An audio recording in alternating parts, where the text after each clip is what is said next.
asalaamaaleykum mbokk yi ginnaaw bu ñu sante yàlla julli ci Yonent sallallahu alayhi wasallam ñu ngi nuyu njiitu kër di ko ñaanal di ñaanal njabootam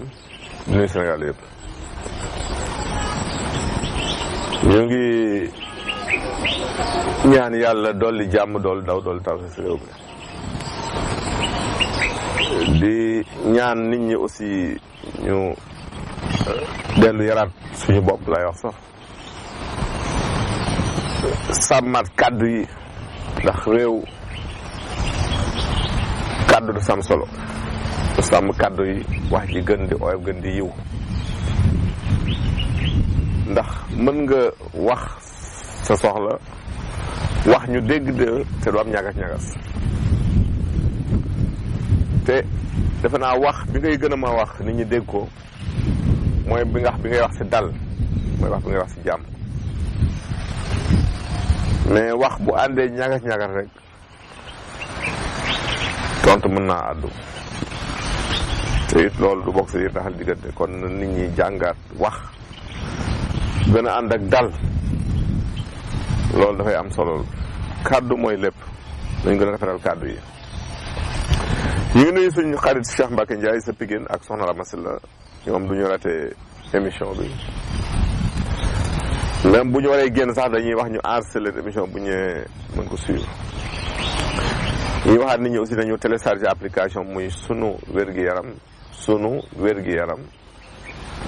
su ko defee dara dootu leen rëcc si émission bi ngeen ko mën ko am seen Play Store kon li tax émission bi jóg toujours rek ñu koy fàttali mooy fexe ba kenn ku nekk si askan wi foo toog mën a faj sa bopp foo toog daal boo gestoo gis la faj loolu mooy objectifu émission bi te du ko wàcc mukk fu ngeen ñu fëgge daal guddi ak bëccëg tëj mën leen tegtal dara dañ leen ko tegtal mën leen baaxee dara dañ leen ko baaxee question bu ngeen posé aussi tey am si tontu danañ ko tontu incha allah rabbi maa ngi recensé yëpp yi jaar si internet bi yi jaar si YouTube bi yi jaar par email yi jaar si application bi maa ngi recensé question yi te chaque émission dina am yu ma di ma tontu si incha allah rabbi tey dañu ñëw si beneen tawat buy sonal gars yi rawatina ñi am fanweeri at ak juróom jëm kaw ñu ngi wax lombago wala lombalgie benn la rek lombalgie benn métti la boo xamante dafay am au bas du dos maanaam digg naaw nit fa féete suuf fay jot ndigg li maanaam boo xoolee colonne vertébrale boo ko prolongé ba fi digg li yam diggante boobu foofu la métti bi nekk muy nekk métti bu tar nag boo xamante ne rek di nga am jafe-jafe sax boo toogee pour jóg da jàppandu même pour am doole pour jóg li koy waral nag bari na nga yëkkati chargé bu diis nga def une rotation excessive nga tourné wax dafa ëpp mouvement boobu danga koy def di dawal deux roues aussi secousses yi dana koy indi wala dañuy dawal ko charrette yi bari na lu mu leen di dal ak ñiy daw foo xamante ni les côtes accidentées la nga xam ne yoon yooyu baaxul dafa bare secousse lay indi métti boobu dafa leen waxante nag dafa am ay symptômes yu muy àndal mooy métti woo nga xam da nga koy yëg si sa suuf si suufu colonne vertébrale maanaam si ndigg li mais fi féete digg ginnaaw gi fii colonne vertébrale bi dajee ak ndigg li foofu la métti yi nag da nga ko fa yëg métti doo tara mu nekk loo xamante aussi léegi dina la bloqué ba doo mën def mouvement bokk na symptômes yi mais li koy wutaleeg nag nerf sciatique mooy moom booy xool entorse la boo xam ne dafay am si vertèbre muy li ñuy wax articulation intervertébrale bokkul nag ak nerf sciatique kon moom nerf bi du laal nerf bi jotoo nerf bi dara comme nag du laal nerf bi entorse la buy dar articulation yi mooy wane ni maanaam doo am méttitu tànk doo ànd ak méttitu tànk doo ànd ak méttitu mocco doo ànd ak méttitu piis suuf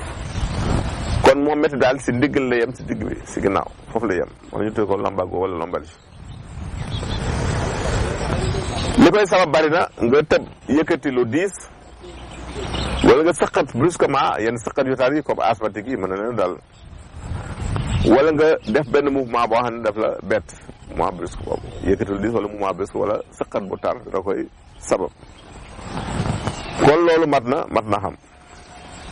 li ko wutaleeg daal nerf sciatique moom mooy du laal tànk yi moom loolu seen ngay def mais ndigg li mooy problème solution yi nag bari na lañu si indil ñaar am nañ yu bëri ñu si xam nag mais nañu indil ñaar yoo xam daal boo ko associé si kàttanu yàlla da nga am jàmm. bu njëkk bi mooy da ngay wut xobu mbante maanaam xob bi nag car bi ngay boole xob yi bu dee benn car bu ànd xob nga ñu koy fere ba mu sew rek ñu baxal ko ba mu baax ba mu commencé nugg ba nga seeram ñemee ko ñuy jël lu mel ni morse di ko xool ci biir la ko dàmpe ci ginnaaw gi kooku lu si baax la.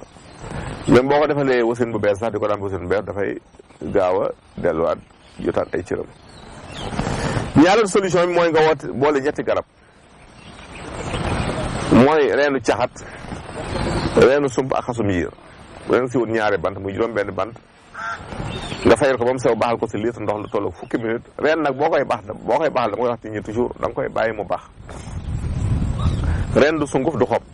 bu dee xob mën nga def infusion mën nga baaxal mais du yàgg si ndox bi mais bu dee reen bu commencé baax bàyyi ko lu bon mu baax fukki minute si biir ndox mi foofu la nit ñi rawante seenum faj li léegi nit jël garab du si am résultat keneen jël garab gi am si résultat fekk nañ ko toggee moo dul nekk benn. kon garab wutin ba am na solo dencin ba am na solo toggin bi am na solo nañ koy jël naane di am na solo kon soo jëlee juróom-benn leen yooyu nga fay ko ba mu sew baxal ko si lu tolloog litre ndox ak genn wàll muy butéel Evian bi bu baxee fukki minute nga denc ko di ko naan par genn wàll kaas boo dekkee boo añee boo ree si kàttanu yàlla lu gaaw si faj feebar boobu la. te it dañuy wax ne reen boo ko bal da nga koy bàyyi si biir ndox ndax reen lu muy gën a yàgg si ndox mi di gën a mën a faj mag ñi bu ñu mosaan jox garab dinaa la bàyyil denc ko juróom-ñaari fan soog commencé naan fekk mu fermenté fermentation daf si am solo. su ñëwee si question ni ñeenti tey ku njëkki daf ne daal dafa gént di nàmpal waaw loolu bonheur la muy bànneex boo xamante ne wala maanaam xéewal yoo xamante ne dañ la ko jox te ka la koy jox daal dina nekk la jigéen nekk la féete ndaw aussi yaa xam sa doom la yaa xam sa mag la yaa xam sa rakk la dama juum kon di nekk la féete ndaw sa rakk wala sa doom mais dana jóge daal si koo xamante ni yaa ko féete mag. ñaareelu question bi muy cataracte kii day laaj solution si cataracte xobu ngi gis bu ubbi koogul maanaam boo amee xobu ngi gis boo xamante ne xob yi ubbi koogul may ñëf bees bi nga wut si lu toll ngëpp rek nga baxal ko ba mu baax nga bàyyi ba mu nugg ba sa bët ñimee ko nga xool si biir ndox moomu kooku lu gaaw si faj cataracte la boo ko defee def daal chaque fois boo xëyee si kàttanu yàlla dana teggi cataracte boobu dana leeral bët yi ñu leen tàggu fii leen jox naan du seen émission gërëm jërëjëf